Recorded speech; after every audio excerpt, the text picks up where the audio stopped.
The lens on? All right, we're here this morning with David Lockard, who owns the Packard you saw earlier. That's it here behind him. And now we're gonna have him speak a little bit about this truck.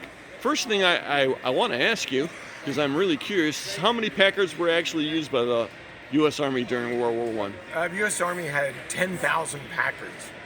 And how many got to Europe? There's no definitive number. No, but several understood. thousand. There's no in definitive number for anything that in happened then. 1915, Packard sold more trucks than cars.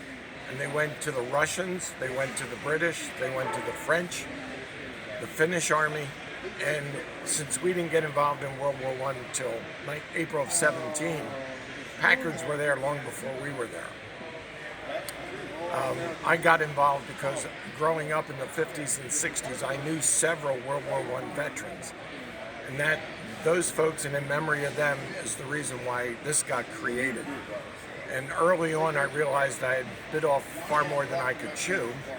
And in the process, we ended up that I am now the curator, the custodian, and the Citizens Motor Car Company of Dayton, Ohio Museum, which is an original Packard dealership, owns the truck. I just take care of it, maintain it, and do all the servicing for it. Well, had I known that you were in Dayton, I was there a couple of years ago. Well, I've only been to Dayton once, so it's mostly communication. And the fellow that founded the museum, Bob Signum, recently passed away. Oh, I see. But I'm working with his son, Rob, and we have an exciting venue to finish out 2019 and start 2020. Very good. Anything else you'd like to tell me about the truck? I need to put the emergency brake on because I was just pushing it backwards by leaning on it. It's on now. So, I do have one question. Does it have an odometer, and how many miles are on it? It has a hub odometer. That's on the wheel on the outside. Okay. Actually, this truck was assembled over about a 14-year period. The wheels and the frame came from Calgary, Alberta. Someone asked me where that was. I said, go to California and hang a right. The engine came from New York from another Packard donor truck.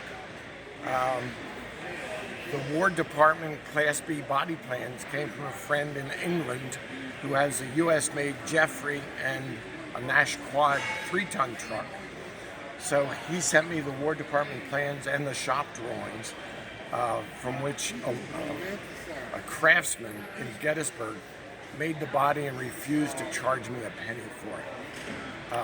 An awning shop in Walnut Bottom near Carlisle, the gentleman saw the truck at Hershey and said, I want to make that canvas for you, and completely donated it.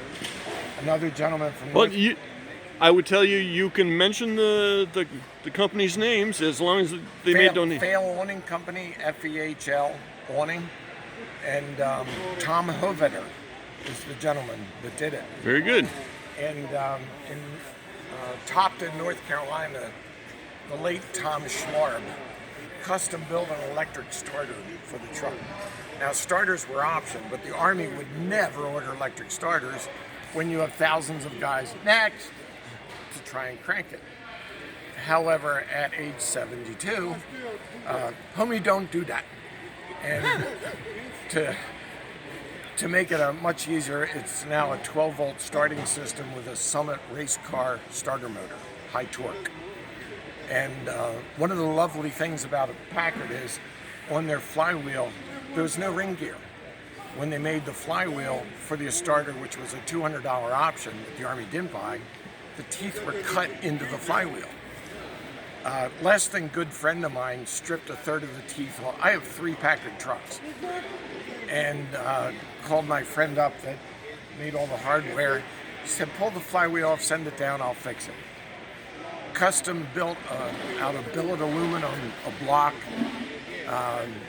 cut the flywheel down for a ring gear that he heat shrunk on it, came up, installed it with a plastic gauge, and because it was for the veterans, refused to take a penny for doing it.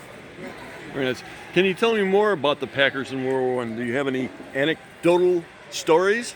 Well, the best one's over here. Excuse me, Jim. Well, nice chatting with you.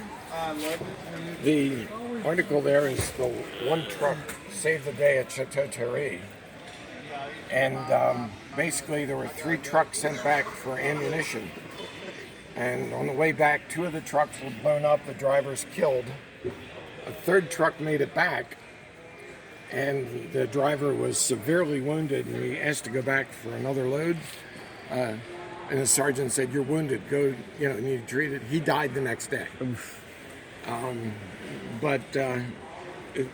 There's no protection. I mean, you're a sitting duck. It's a truck. In December of 1917, the War Department told Packard to drive your trucks. Our railroads are clogged.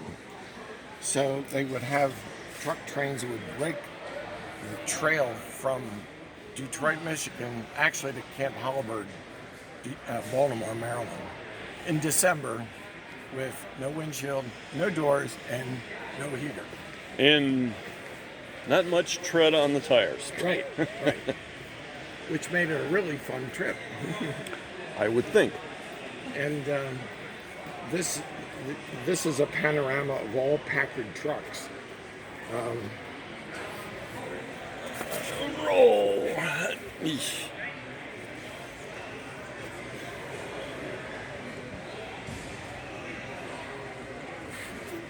And these panorama or yard longs were very popular pictures in the 20s. Back then, yeah. Unfortunately, when our troops arrived over in France, all they were wearing were Smokey the Bear or campaign hats. We had no helmets.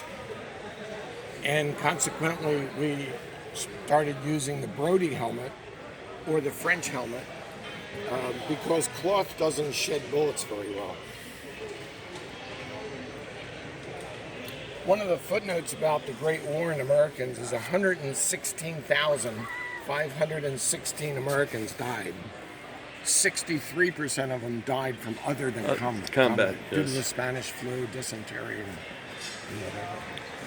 Well, thank you, David. It's been very instructional. I'll try and get this up as soon as I can, but it may take a few weeks.